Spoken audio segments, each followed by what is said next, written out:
সীমান্তে কাঁটাতার পেরিয়ে চুপিসারে ভারতে ঢোকা, তারপর অচেনা শহরে ভিড়ে মিশে যাওয়ার চেষ্টা। কিন্তু গন্তব্যে পৌঁছানোর আগেই কি ভেস্তে গেল গোটা ছক।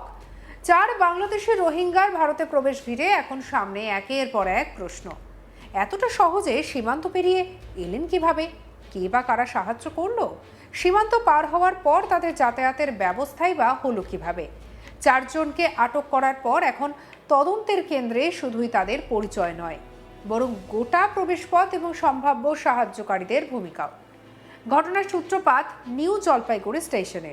বৃহস্পতিবার রাতে এনজেপি স্টেশনের সন্দেহজনক গতিবিধি নজরে আসতে 4 জন বাংলাদেশি রোহিঙ্গাকে আটক করে জিআরপি। পুলিশ সূত্রে খবর, অন্ধ্রপ্রদেশের উদ্দেশ্যে রওনা দিয়েছিলেন তারা।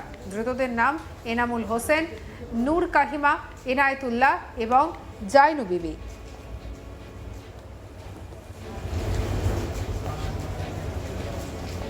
পুলিশের প্রাথমিক তদন্তে উঠে এসেছে আরও চাঞ্চল্যকর তথ্য। জানা গিয়েছে 2017 সাল থেকে বাংলাদেশের কক্সবাজারের জামতলী এবং কুতুপালং শরণার্থী শিবিরে বসবাস করছিলেন তারা।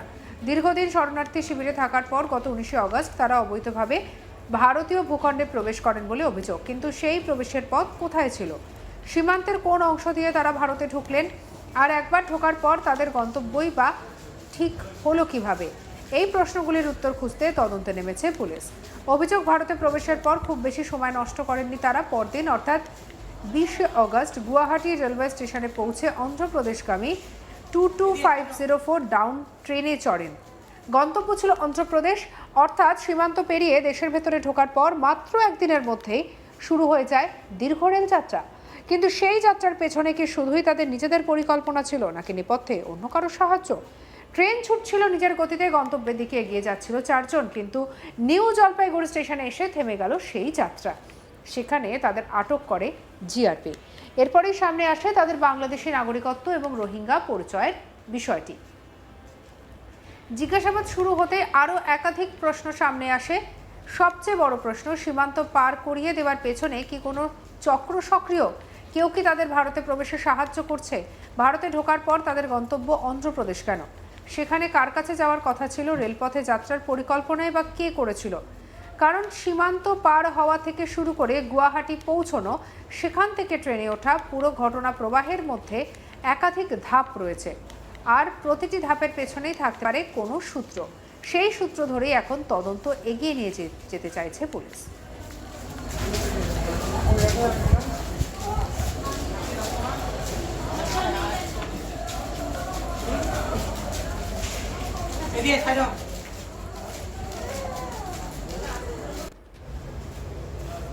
আমাদের কালেক্ট পার্থ প্রতিম দাসের রিপোর্টে কি উঠে এলো দেখব। একদিকে যখন উত্তরবঙ্গ সফরে দেশের স্বরাষ্ট্রমন্ত্রী অমিত শাহ, ঠিক সেই সময় কড়া নিরাপত্তা বলয়ে একেবারে আঁটোসাঁটো ব্যবস্থা গোটা শিলিগুড়ি শহর এবং তার পার্শ্ববর্তী এলাকা জুড়ে।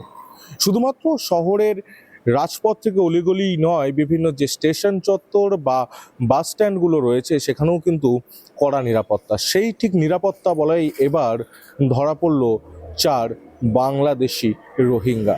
ঠিক এমনটাই সন্দেহ পুলিশের।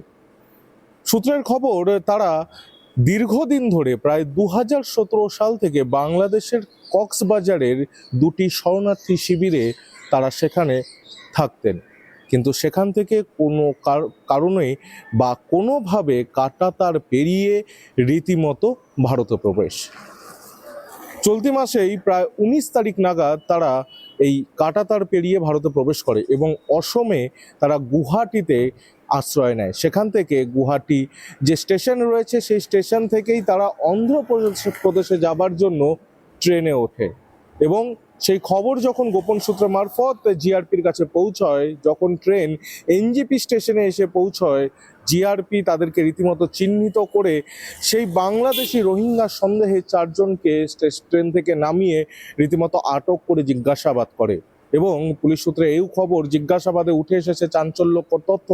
তারা নাকি স্বীকার করে নিয়েছেন এমনটাই যে তারা বাংলাদেশ থেকে কাঁটাতার পার করে ভারতে প্রবেশ করেছে। যদিও বা এই বিষয়ে এখনো পর্যন্ত জিআরপি যে এসআরপি রয়েছেন তাদের সাথে আমরা কথা বললে তিনি স্পষ্টত জানিয়ে দেন 4 জনকে গ্রেফতার করা হয়েছে এবং তাদের বিরুদ্ধে যা আইনানুগ ব্যবস্থা নেওয়ার সেটাই নেওয়া হবে। কিন্তু সেখানেই উঠছে প্রশ্ন, একদিকে যখন অনুপ্রবেশ আটকাতে দেশের একাধিক অর্থাৎ সুরক্ষা ব্যবস্থা বিএসএফ বা এসএসবির একাধিক পরিকল্পনা, যেখানে এই রাজ্যের এই করিডোরগুলো যেগুলোতে খামতি রয়েছে, যেখানে এখনো পর্যন্ত অবৈধ অনুপ্রবেশ এখনো পর্যন্ত অব্যাহত রয়েছে, সেই সব এলাকাগুলোকে কেন্দ্র করেই কিন্তু রাজ্যে বিজেপি সরকার মসনদে আসীন হওয়ার পরই তড়িঘড়ি জমি হস্তান্তরের প্রক্রিয়া শুরু হয় এবং যার মধ্যে কয়েক হাজার একর জমি এখনো পর্যন্ত বিএসএফ এবং এসএসবি কে হস্তান্তর প্রক্রিয়া প্রায় সম্পন্ন। সেখানে কাঁটাতারও বসছে। একদিকে যখন গোটা পরিস্থিতিকে রোধ করতে একেবারে আঁটোসাঁটো পরিস্থিতি, ঠিক সেই জায়গায় দাঁড়িয়েই কিন্তু একের পর এক এই ধরনের অনুপ্রবেশের ঘটনা অব্যাহত থাকছে। এই মাসেই কিন্তু এই চারজন বাংলাদেশি রোহিঙ্গা সন্দেহে চারজনকে গ্রেফতার করেছে জিআরপি। অন্যদিকে ঠিক চলতি মাসেই এক যুবককে রীতিমতো আটক করে দার্জিলিং জেলা পুলিশ। সেক্ষেত্রে জানা যায় উত্তর দিনাজপুর জেলার কোনো এক সীমান্ত থেকে দালাল মারফত প্রায় 20,000 টাকার বিনিময়ে সেও কিন্তু কাঁটাতার পাড়ি দিয়ে ভারতে এসেছিল এবং শুধুমাত্র ঘটনা সেখানেই থেমে থাকলো না, সে কাঁটাতার পেরিয়ে উত্তর দিনাজপুর জেলায় রীতিমতো শ্রমিক সেজে বেশ কিছুদিন কাজকর্ম করেন এবং সেখান থেকে তিনি রীতিমতো চলে যান অসমে সেখানে কামাখ্যা মন্দিরে তিনি পুজো দিয়ে অসম থেকে তিনি দার্জিলিং বেড়াতে যান। সেখানেই দার্জিলিং জেলা পুলিশের তাকে দেখে বেশ খানিকটা সন্দেহ হয়। তাকে আটক করে যখন জিজ্ঞাসাবাদ করে শুরু হয় তখন কিন্তু আসল তথ্য বেরিয়ে আসে। সে রীতিমতো পুলিশের কাছে স্বীকার করে নেয় দালাল মারফত 20,000 টাকার বিনিময়ে কাঁটাতার পেরিয়ে সে ভারতে প্রবেশ করেছে, যদিও বা তার ঠাঁই এখনো পর্যন্ত ফাঁসি দেওয়ার একটি ক্যাম্পে। সবথেকে বড় প্রশ্ন হলো, যেখানে রাজ্য সরকার এই অবৈধ অনুপ্রবেশ বা দেশের বিজেপি সরকার যে অবৈধ অনুপ্রবেশ নিয়ে একাধিক নিয়ম কানুন, একাধিক জমি হস্তান্তর থেকে কাঁটাতার দিয়ে গোটা এলাকা সুরক্ষিত করার কথা বলছে, সেই জায়গাতে দাঁড়িয়ে কিন্তু অবৈধ অনুপ্রবেশ চলছে। উত্তরবঙ্গ সফরে যখন কেন্দ্রীয় স্বরাষ্ট্রমন্ত্রী অমিত শাহ, ঠিক সেই সময় এই ঘটনাকে ঘিরে স্বাভাবিকভাবেই বাড়ছে চাঞ্চল্য। যদিও ঘটনার সঙ্গে রাজনৈতিক কোনো যোগসূত্র রয়েছে কিনা তা এখনো স্পষ্ট নয়, তবে অবৈধ অনুপ্রবেশের অভিযোগ এবং সীমান্ত পেরিয়ে দেশের অভ্যন্তরে এত দূর পৌঁছে যাওয়ার ঘটনায় নিরাপত্তা নিয়ে উঠছে প্রশ্ন। 4 জনকে আটক করা হয়েছে, কিন্তু তদন্তকারীদের সামনে এখন আরও বড় লক্ষ্য, এই 4 জনের পেছনে আর কেউ রয়েছে কিনা, থাকলে সেই ব্যক্তি বা চক্র কারা।